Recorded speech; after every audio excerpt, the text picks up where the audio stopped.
All right. Thank you. Thank you both. Tracy, Love, welcome. How you doing? Glad you're with us. Chris Dobson's with us today. Hey, Chris. Hello. Glad you both are here. Enjoyed our program last week, Chris. Good. Are you just counting the days till your program chair days are over, or? Well, they're pretty much counted. All right. Well, you gotta make sure you get Jerry up and trained well now. I think he's got a handle on it. I think so. Appreciate your help with that. Well, we're about ready to start our meeting today. Let me just make a couple of quick changes to the program. Bobby Haas, none of the pastors have jumped on. Do you mind opening in prayer, and I'll have someone else do the four-way test? I'll be glad to. Thank you, Bobby. And Robert Nelson, where'd you pop there? Would you mind doing the four-way test for us at the end of the meeting? Be glad to. Thank you, sir. Been practicing counting to four? All right. Well, let me officially begin the Thursday, June 11th meeting of your Irving Las Colinas Rotary Club. So glad to see all of you in this virtual meeting that we've been having for the last couple of months. Just want to acknowledge past President Rick Lindsay is clicking on right now. So Rick, we're glad you're here. We're going to begin our meeting today with our opening prayer by Bobby Haas, and then David Harris will lead us in the pledge, and Blake and Neil will lead us in singing Home on the Range. So Bobby, unmute your mic. Jordan, if you'll mute everybody else, and then Bobby, lead us in prayer, all right?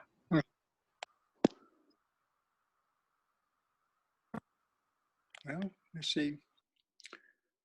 Can you hear me now? Go ahead. Can you hear me? Yes, go ahead. Okay. Our gracious Father, we do thank you so very much for being with us this time. And Father, we ask that you will continue to bless us and continue to keep us safe during this COVID-19 pandemic. And Father, we ask that you will be with the leaders of our city in their determination as to the taxes rates, and also their determination as to the appraisers who are at the appraisal board as they meet with citizens and determine their value for their property. We ask this and ask that you will be with our city and our nation in your precious Son's name. Amen. Thank you, Bobby. We already have the flag up, so David Harris, lead us in the pledge. I pledge allegiance to the flag of the United States of America and in the republic for which it stands.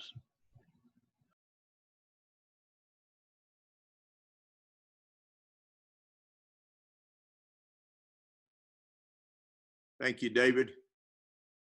And Blake and Neil was going to lead us in Home on the Range. Blake, give us just a second for Jordan to mute everybody, and then he will unmute y'all's mic so you can lead us, all right? Give us just a second, and you can start.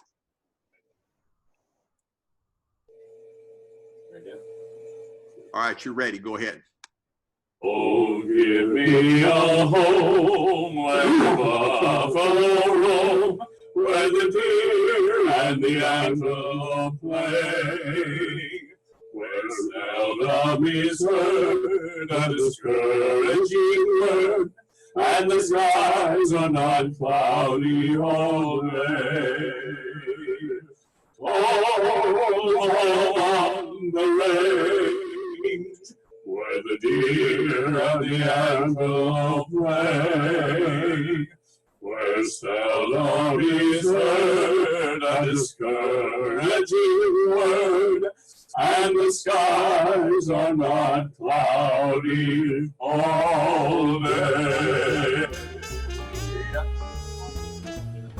Wonderful. Thank you, Blake and Neil.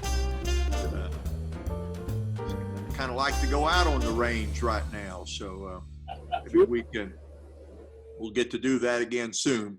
Yeah. Well, we have, I think, only one visiting guest today. Yeah, let me just look to see if anybody else has signed on. But everybody, welcome Mark Zeski from Singley Academy, sponsor of the Interact Club there. So, Mark, unmute your mic and greet the club. Well, thank you guys for having me. I hope we can build an even stronger relationship than we have, and I'm really looking forward to a successful new year, a new school year with the Interact Club. It'll be great. Thank you, sir.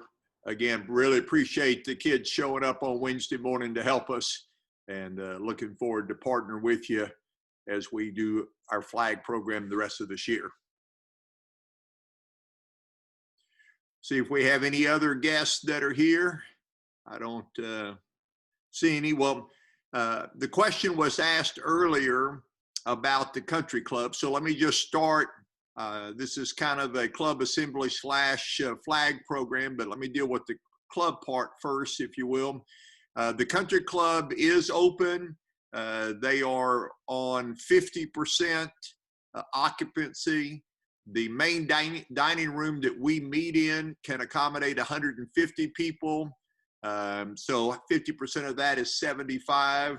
So basically they're saying they can accommodate our entire club, probably in tables of 4 or 5. So there won't be 8 to a table for a while, probably 4, maybe 5, depending upon the setup. They would be doing a plated meal. Each week they would email me what the menu is going to be. So we could pass that information along if you were interested, but it's going to be a plated meal that they would serve to you, as well as water, tea, and coffee would be served by one of the wait staff. Nothing would be preset on the table as you come in. They're going to keep our price point the same, but probably the most important thing that all of you need to know is that I've negotiated with the country club to lower our minimum number of eaters from 35 down to 15 for the month of June and July. Now, I wasn't certain and made it clear to them that I wasn't sure we were going to come back during June. The last time I asked, there were only 4 people that indicated an interest in doing that. So we have 21 people on. Actually, I'm on twice, so there's 20 people on. So if you could just give me a hands up whether you would be interested in coming back to the country club on June the 25th, 2 weeks from today. Anybody want to do that? Raise your hand. Okay, so I see David and Mike and Tracy, and those of you with virtual screens, you're going to have up. Kathy and Clint are waving twice. Richard, Raymond, so 1, 2, 3, 4, 5, 6. I got a thumbs up from Doreen, 7. Bobby Hostet makes 8. Max, did you give me a hands up or a thumbs up or anything? We're talking about going back to the country club 2 weeks from today. All right, so you're still muted, Max, so hit your space bar or unmute. I've got family in quarantine and I can't wait to see them again. I'm not going into large gatherings yet. Okay, all right. So I'm open, Linda to Spain. okay. So that would be 10. So we're not quite to 15 yet. Just so you know, we had already told the country club that we would not be meeting on July the 2nd. Typically, we don't meet near the 4th of July weekend because we know many of you travel. So the next meeting would be July the 9th. So how many of you would be interested in starting to come back to the country club and meeting there on July the 9th? Now, if you raise your hand for June 25th, you can reach your hand for July 9th as well. So I got 1, 2, 3, 4, 5, 6, 7. Doreen makes 8. Linda Bobby makes Despay. 9. Linda, are you yes for that? Yes. Okay, so it looks like we got the same 10. I'm assuming Jordan would be there, would be 11. So we could still meet the minimum requirements. So, and obviously there's 30 or 40 of our members that are not on Zoom with us. So I'll talk with my board. I would love to be able to have a meeting there before the end of this term, if that's something that everybody wanted to do. Now, let me just tell you what our setup that we've arranged is that for the next few months in the room, the tables will be further apart. There'll probably be 4 or 5 seats at a table. And in the front of the room, there'll be the normal screen on the left-hand side with the projector that sometimes the speakers will use.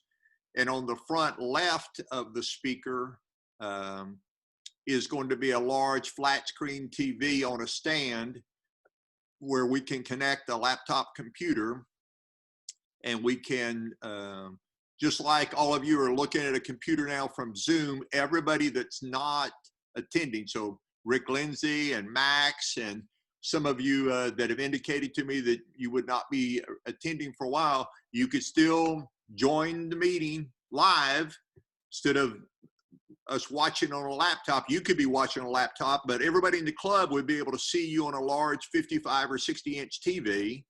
You'd be able to see us. You could talk to us. We could talk to you. So it would just be a virtual attendee. Of course, you'd get credit for attending the meeting, not a makeup.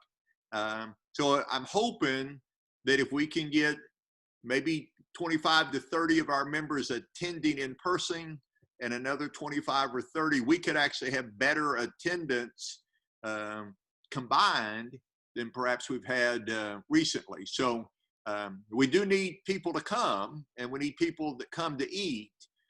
The agreement for minimum of 15 was for June and July, and we just basically said we'd revisit, you know, August and September as we got closer to it. But I know that as we kind of get further away from this, or perhaps they find a vaccine for the coronavirus, then some of you will feel more comfortable. And if you are in that high risk category, or you have some underlying health, we want you to stay home.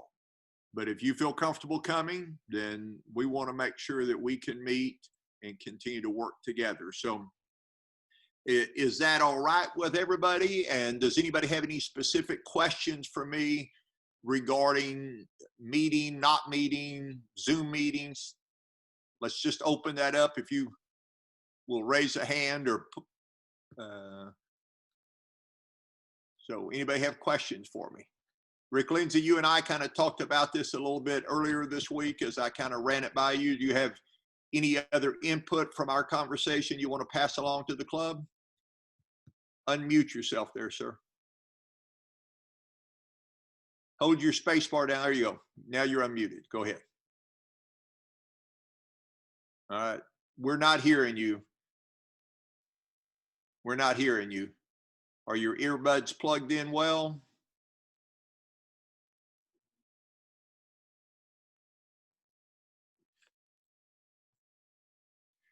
All right. You're going to have to do sign language, or we're going to have to get a translator. Okay, there you go. Okay. So you're wanting to take hula dancing lessons. Is that what you were saying? Yeah. Please no, nobody wants to see that. Thank you. So what happens when you use sign language? Sometimes we misinterpret that. All right. Anybody else have questions for Rick? We can't hear you. All right. You might have to unplug your headphones and see if you can talk without headphones. Now say something. We still can't hear you. I will add a poll on Facebook and LinkedIn and YouTube to gather those votes of people who aren't on this Zoom call. Good. So you heard that from Jordan. He's got a poll that's out on several of our social media platforms. Rick Lindsay, I'm not sure why we can't hear you, but if you want to call my cell phone, I'll let you talk to the club through my cell phone. Otherwise, we got to figure out that. But while we're waiting for Rick to figure that out, Mike or Bobby or Bob Bourgeois, any of y'all have comments or questions regarding the setup with the country club? Nope. Everybody good? Nope. Good. All right. Thank you. Let me just be very clear. I do not want to rush our club back to meeting, but I also don't want to drag my feet when you guys have been away from meeting for 3 months now, and you would like to gather appropriately, all right? The club is not requiring us to wear a mask, but if you want to wear a mask, you certainly can. Their staff will be wearing masks. And so we're just going to use the proper social protocols. And, you know, if you have a temperature or you're not feeling well, we would just ask you to stay home that day, all right? And then as things progress, hopefully more and more of us can join. Blake, are you and Neil still there? Unmute your mic there if you're still there, Blake.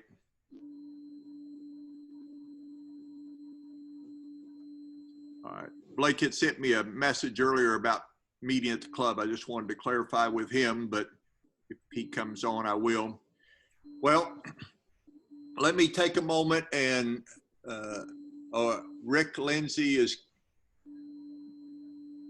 Am I live? You, amazingly you are. So thank you for figuring that out. You found out that that little thing needs to plug into the computer for it to work. Is that? Well, I was using the flat one, not the round one. Okay.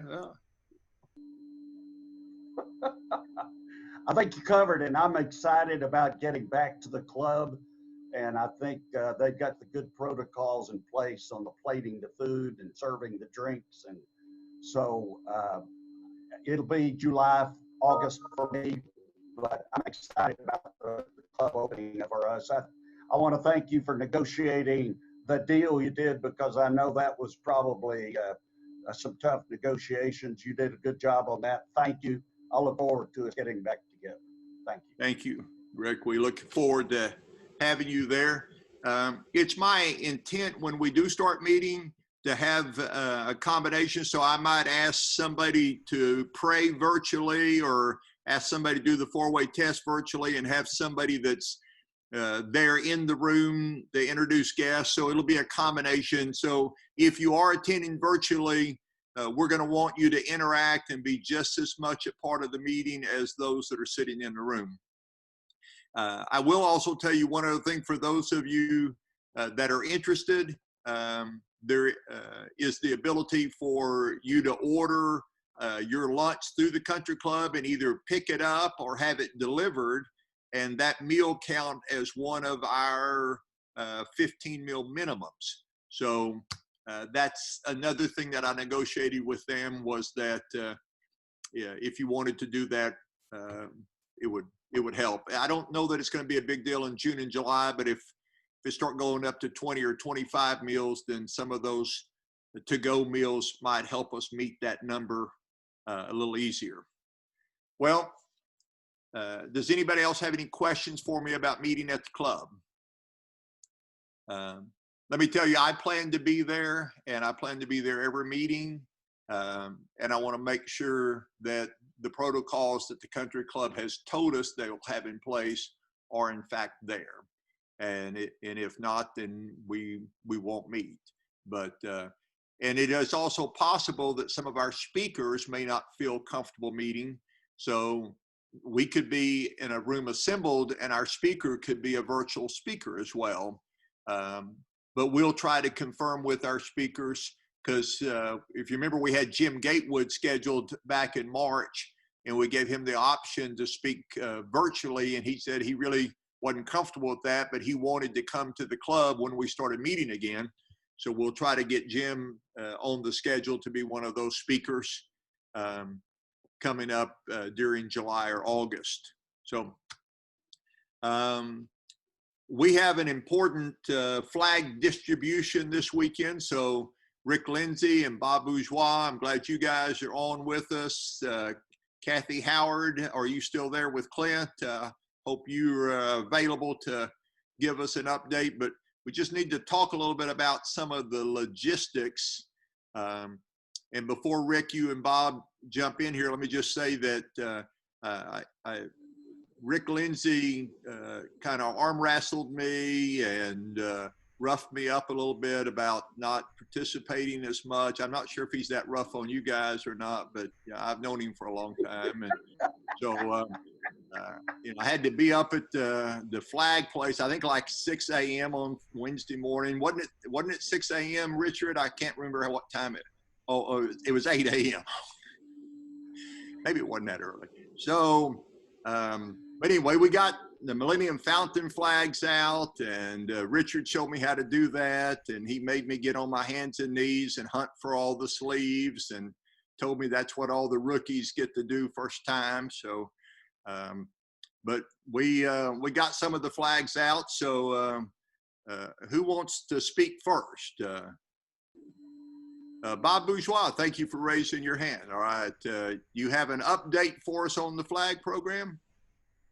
Actually, I was going to, I think Rick and I had talked about Rick going first. He talked about reviewing some of the history of that program. Bob Nelson, Howard, a lot more about the history than I do. So I think we need to ask for their comments. All right. So Rick Lindsay, I think he's punted it to you. All right. Okay, Mr. President, thank you. I'm unmuted. Actually, the starting time yesterday morning was 5 a.m. 5 a.m. Yeah, so you were a little bit late, but that's excusable. Thank you. Thank you for the hard work. You started it. Hey, I talked to our young Mr. Bob Nelson. He gave me a history lesson on flags. I want to go through it right fast. He said it started way back in 2001, 2002 with Jennings Smith. When he was the president, I think he heard about flags from other Rotary clubs at a conference. They used to sell them for $30, $25 to seniors. They'd get together and build those and then store them. They build them in somebody's garage, I think. But they started with the Hospital District, Cardinal Village, Cottonwood, then Fox Glen, now University Hills. They had about 200 or 300 flags. So I'm giving you a little bit of history. So as Bob talks about the numbers, you can see what the effort has been over the last few years.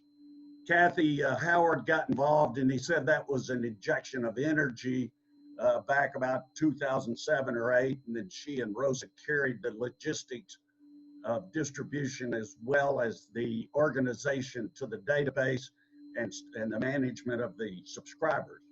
So in the old days, they do Memorial Day, Flag Day, 4th of July, 9/11 Day, and then Veterans Day. So the program has evolved. So I thought we'd talk a little bit today, just very quickly, about the product, about the pricing, how we promote it, and the distribution. I'm going to ask a question to Mr. Bourgeois. He's going to talk about those areas, and then let him finish up and talk about Millennium Fountain. So Bob, you want to talk a little bit about the product and how we go about the flag acquisition of all the components and then how it's assembled? How much is involved in that? Well, that process, like the program, evolved over time. Can everyone hear me? Because sometimes on some other Zoom meetings, I've had to switch the router. Sometimes people tell me I'm breaking. Hear me? Bobby, it was breaking up a minute ago when you were speaking, but it's coming through good right now. Okay. But the process of what we do and how we do it has evolved. Randy Hubbard is also on, I believe. Randy, Doug Fox, and another group of guys were involved. I think before, I remember going to the YMCA when I was a new Rotarian. I'm going to say 2007, 2008. It was not the Y, I'm sorry. It was Bob Nelson's dad's warehouse. And I remember seeing Howard and Clint there at 5:30 in the morning, because you would show up and put the flags out. I don't know where the route sheet came from. I don't know who did that. It was Bob Nelson. But people would show up at 5 to 5:30 in the morning, put the flags out, and then pick them up that evening. So the flags only stayed out for one day, unless it rained that day, and then you'd pick them up the next day. Doug Fox, and I'm unclear in the history as to when Doug Fox took over and the flags were moved from the Nelson warehouse to the YMCA. But Doug Fox grew the program tremendously. After he left and I got more involved, I remember Howard saying, I wish we could grow the program. And I said, well, you just keep selling. The Rotarians will take care of making the flag. And Bill Labar had a job with the production team, and he calls if he needs 1, 2, 3, 5, 6 people. He calls, and he knows when we need to prepare 50 or 100 flags. As far as supplies, there is some contention among the troops. Rick Lindsay was not shy about expressing his opinion. When I got involved in ordering supplies, where they came from was not one of my considerations. Price was my main consideration. And most of the things, including the flags that we buy, come from China. The price, you can't come close to that price in the US. If you do, the product is inferior and the flags don't last very long at all. And years ago, when I first started buying, I asked the people who worked in the program, does it bother you where the including the flag? We all agreed at that time it was a fundraiser and we wanted to raise as much money as possible. So that may be a decision that I want to revisit as to where things come from. The other main place I buy supplies from is Harbor Freight. Most of their products come from China.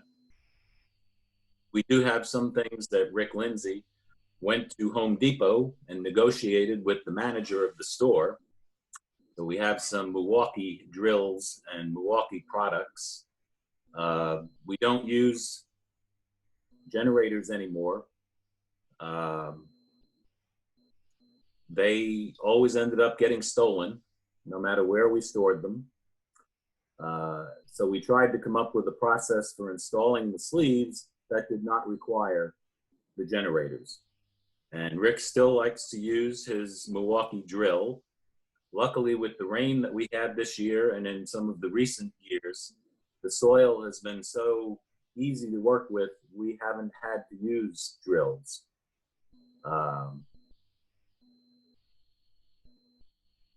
We've kind of standardized, and Rick has pointed out as well, that for us to move on and retire from this program and get other people involved, we need to come up with very clear instructions on how to do certain tasks so that the people who come behind us will be able to find the sleeves that we've installed.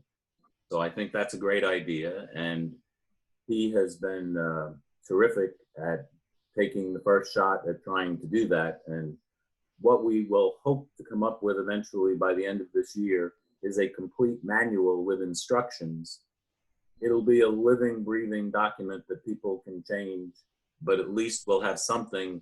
So if we're hit by a bus, hit by the proverbial bus and we're gone, at least there'll be something that people can use to see why we did what we did in the past. All I can think of off the top of my head. All right, Bob, thank you for that discussion on the product. Tell us a little bit about how you established the price and why you went up on the price this year, just briefly. In the past, we've only gone up on the price when the prices of our supplies went up. Last year or the year before, it was 2 years ago, the price of the flags doubled. And that was basically from about $3 to $6. Last year, and probably a little bit the year before, the price of the flagpole, the pipe, EMT, that we use, the 10-foot poles, that price, and again, at Home Depot, we buy those at Home Depot, the flagpoles and the PVC 10-foot pipe that we cut into 12-inch sections. If you buy, I want to say 10 of them at a time on the PVC, you get a bulk price. If you buy 100 of the pipe, there's some number, 100. If you buy in bulk, you get a different price. But even the bulk price, when I started, I want to say the flagpoles were costing us about $2.50. Last year, without the bulk price, it went to about $6.50. The price of any kind of construction material just went to the site. It has fallen back a little bit now, and the bulk price is better, but we're still over $5 for the flagpole, and the PVC is almost double what we pay. So Kathy Howard's words always ring in my ears. Most of the people who are our subscribers can afford it. If we need to raise the price, let's raise the price and they will pay it. And we've had a little pushback, but not very much. There were a few people that said, I paid 40, paid 45 last year. Anyone that told us that they just couldn't afford to go higher, we told them to pay what they paid last year. We'd rather have people involved in the program. $5 or $10 is not going to break us. And most people that say that do really enjoy the program, want to be part of it. So we will never lose over the price. Very good. Got it. Thank you, Bob. Thanks for pushing the price. It was justified. We needed it. And the flexibility of pricing, Kathy will manage that as we send out for next year. She'll send out information probably in February with a deadline for a reduced rate on April the 15th. And then after April the 15th, we'll go with our standard price. So this year we were off a little bit on our timing, which caused some misunderstanding, but I think next year we'll have that in order. Bob, can you talk a little bit about the distribution of the flags and the timing and the importance of the timing and distribution? Hey, Rick, can I say just a second before Bob responds? Sure. I've commented this to Rick before, but I just want the whole club to know that there was a full breakout session at the President-elect training back in February of this year on flag programs with the different Rotary clubs. And I will tell you, at $50 a flag, our club was one of the least expensive flag programs. There were not just a few, I'm saying the majority of the flag programs were at $100. And there was one small Rotary club with like 40 members up in Oklahoma that had 2,000 flags they put out at $100 a flag.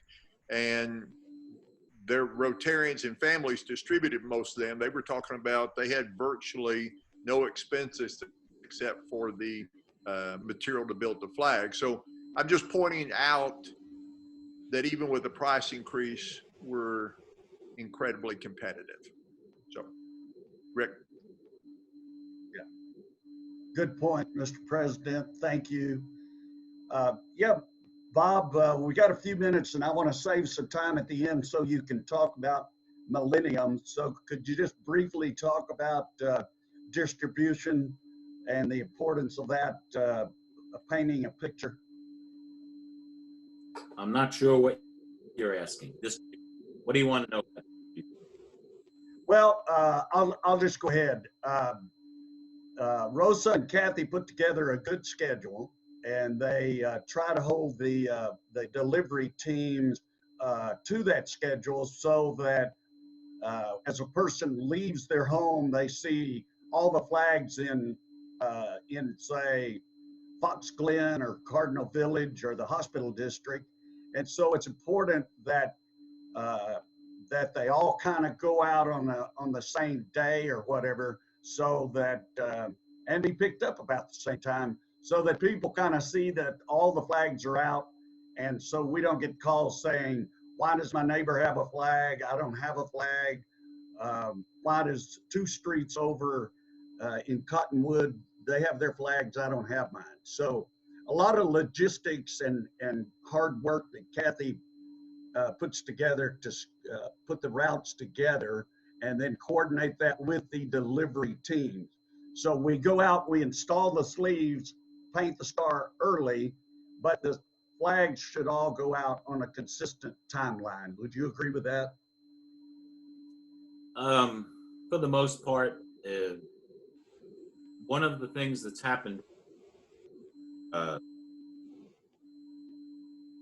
when I had anything to say about that, I've always left that up to Kathy and Rosa, only because Rosa was much more in touch with the schedules for the individual troops. And because of most of our flags go out on holidays where a lot of the troops go on camp out. And of course, this year that is different, but you know, Rosa would call or Kathy would call, say, Troop 17 needs to put their flags out a day early, out a day longer, that day. I mean, I left that up to Rosa, whatever they decide on. Right. When yes, neighbors, when adjoining or adjacent neighborhoods go out on different days, it does cause problems. People do call. I guess they have nothing else to do, but it's amazing how many people call and say they didn't get their flag, or, you know, I went by this neighborhood and they have all their flags and there are none in my. Field those calls, and in the past it's been Kathy. And now that we have this Google Voice hotline number, if not answered pretty quickly, it goes to a voicemail, creates a text. So yeah, that can cause issues, but hopefully we'll find a way to work through those. All right, very good. Thanks, Bob. Hey, Kathy, are you out there? Kathy Howard? Kathy, are you unmuted? Jordan, can you check Kathy? Everybody's unmuted now. Clint's Okay. there. Kathy, are you there? I'm here. Okay. Hi, go ahead. Kathy. Can you give us an update on where we are with flags and distribution right quick? Well, thanks to Jordan and his group, we've got all of the sleeves planted that were on the sleeve list. And I understand Richard Raymond put out the arts flags. I'm not quite sure why, because I've had a call from the Boy Scouts saying they're already out. But we appreciate all the help. Very good. Do you have a number, Kathy, on how many we sold this year already? Unfortunately, it's on my computer and I don't know how to do 2 things at once. Okay. So I can't Kathy, tell you. If I may, can I help you? The computer shows 1,217, And if you add the ones for the Irving Convention Center and Millennium, that probably ought to put us at about 1,337 flags. Last year, I think we were at 1,550. So we are making giant strides and have made giant steps forward in more sales in the last 3 weeks since Flag Memorial Day. So good job to all the team. Kathy, anything else you got you want to say on the program? No, but I thank all of them for helping.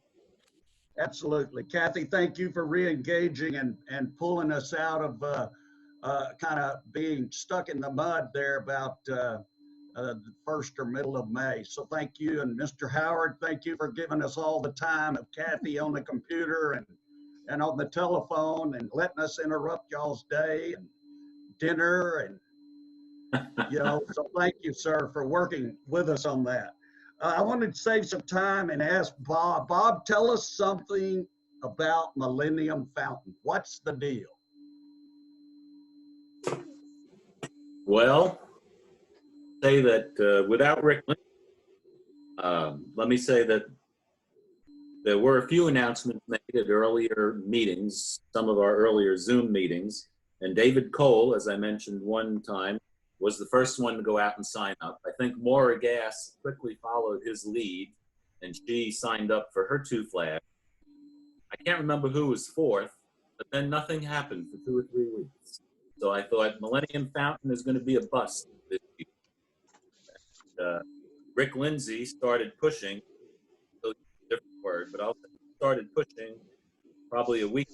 When are we going to do? How are we going to do it? What are we going to do? I would say it started in earnest 2 or 3 days ago. He said, Bill, we went through the list and I said, I'll contact these people. And with the people that he contacted, and some of those people contacted other people, as of this morning, we are completely sold out. We may actually, yeah, it's amazing. So as you all know, Rick Lindsay, formidable force. Maybe people are just afraid to say no to him. I don't know. Why can't you hang out with John Legend? Because John Legend is really known to be a big voice on this right now. I mean, I know he's got a beautiful singing voice and a great. Bob, thank you. So now, Bob, thank you for the update. I'm running out of time. I would like to say that Bob is much too complimentary, but Bob's direction and pushing me. But, Mr. President, I do want to thank the members of the Irving Las Colinas Rotary Club. As I experienced last year when I asked that club to do something or respond to Polio Plus or flags or whatever, you've carried that great momentum. You're doing a great job. I sent out about 20 text messages and I started immediately to get responses from Linda, from Chris Wallace, from Harry Chris, from Andy Danielle. Danielle is sitting in the San Juan Mountains and sent back and said, yeah, just sign me up for something. The response from our Rotarians and then people that I don't even know that ordered flags. So Clem Lear, one of her friends, ordered a flag. So actually, I think we have an opportunity to sell more than 50. So Bob came up with an idea on how to sell those flags up the sidewalk to the arch. You'll be hearing more about that as we get that published. That is a great idea that Bob and Donna put together 2 years ago. This is the first year that we've had 100% sellout. I want to say thank you to everyone, Mara for buying 2, Robert, Mr. President, for buying 2. I called John, or I texted John Van Buren. He texted back and said, I'm in a Zoom board meeting. How can I help? I said, I need you to buy a flag. He said, okay, put me down for 1. So the response has been unbelievable. Last night, about 9:30, I get a text message from Lourdes who says, I just got your message. put me down for a flag. That was the number 50 flag, and she helped close that out. So our goal, Mr. President, was to be able to tell you we had sold all 50 by noon today, which we did. And with the mayor's post last evening, I think there will be people call and want flags. And so Bob is and Donna are putting together an idea on how we can sell more flags. That is 100% profit for us. We, as you know, as you experienced yesterday morning at 6, we put them out. So, Mr. President, that concludes my report. I'm right on 1 o'clock.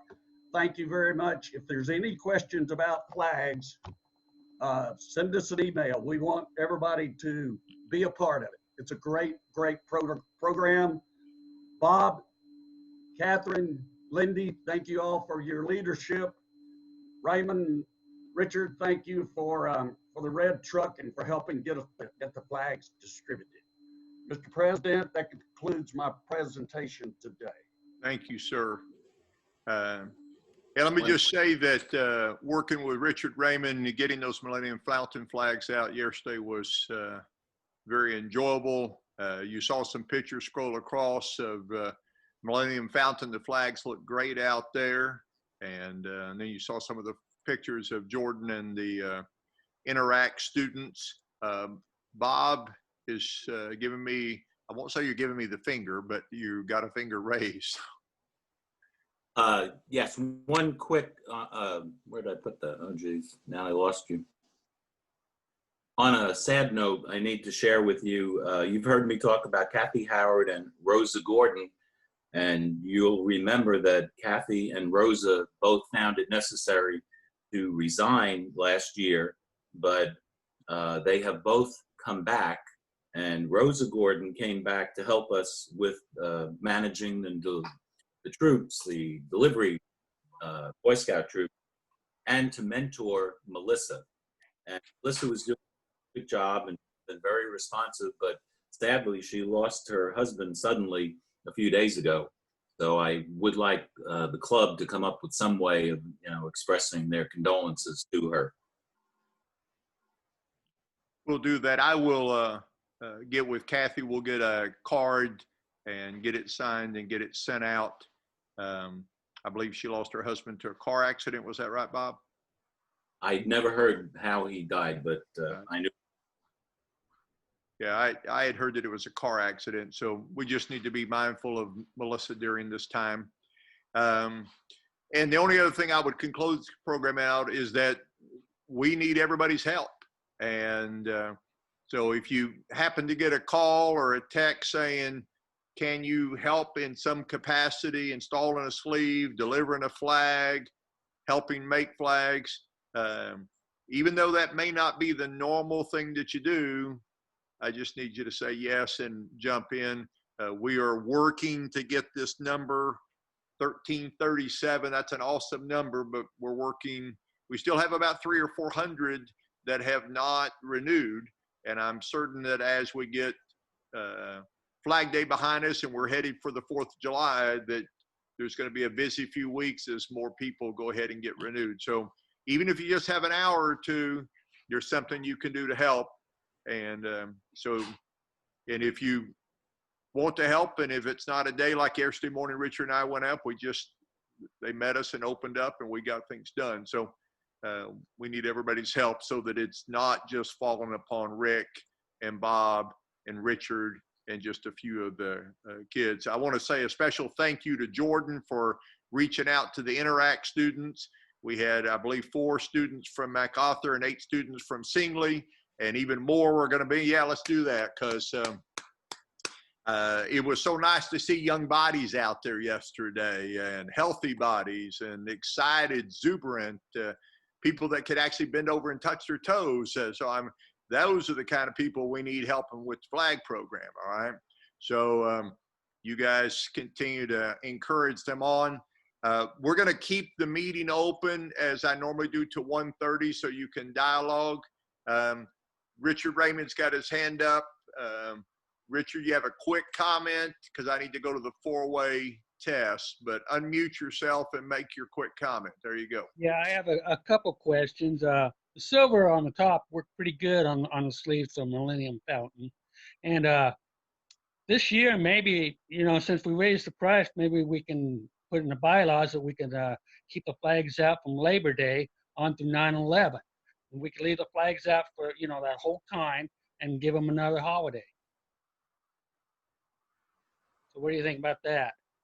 Well, let me talk with those that run the program about that, but I'm not sure if there's any logistical reason why we couldn't. We got a thumbs up from Bob Bourgeois, so We just leave the flags out. We wouldn't have to pick them up between the two, and so wouldn't have to have anybody go out. But we just have another holiday on the schedule. Well, Labor Day this year, I think, is September the 7th. Am I right on that? September 7th, and 9/11 that'd be the Monday of that week, and then 9/11 would be the Friday. So I'm assuming we'd probably put the flags out on the 4th. You might not pick them up until the 14th, so that would be 10 days. So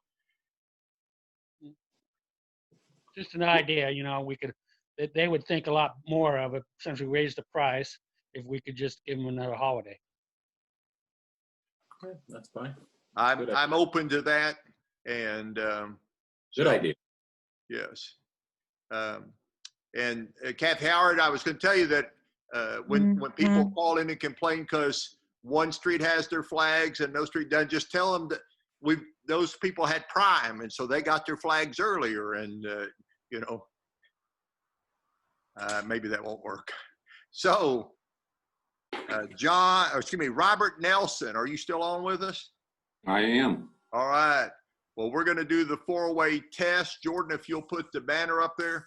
Bob, give him just a second. He's going to unmute everybody, he's going to mute everybody, and then he'll unmute you so that you can speak. So give us just a second. All right, Bob, go ahead. We're ready. Please join me in the 4-way test of the things we think, say, or do. First, is it the truth? Second, is it fair to all concerned? Third, will it build goodwill and better friendships? Fourth, will it be beneficial to all concerned? Thank you for that, Bob. Jordan, go ahead and go back to the big screen so we can see each other. Special thank you to all of you for being part of this virtual Rotary meeting, and welcome to Mark Zeski again. Mark, we're really pleased that you are being a regular and joining us, and for helping us with the Interact program there. Would it be okay with those of you that voted yes if I reach out to the country club this afternoon and let them know that we will be meeting on June 25th, 2 weeks from today? That would give me an opportunity to recognize our current board members that attend at the end of this term. And then we will not meet July 2nd, but we will meet starting July 9th regularly. We'll have everything set up so we can do the virtual meeting. But those of you that raised your hands and said you're going to be there, I need to make sure that you're planning on being there on June 25th and on July 9th. So, yes? Yes, I'll be there. Okay. So we'll reach out to the other club members as well. Those of you that aren't comfortable meeting yet, I'm just asking you to join us via Zoom and still be part of the meeting. So everybody's all right with that? All right. Well, thank you for that. Let me just say, I think the Davidsons are still there. Blake and Neil and Sandra, thank you so much for your faithfulness even during our Zoom meetings to lead us in song, and grateful to everybody. So this concludes our meeting. We'll see you next week. Will be a Zoom meeting. 2 weeks from now, we'll be back at the country club and still have Zoom. So good to see everybody. Bye. Great report, Rick.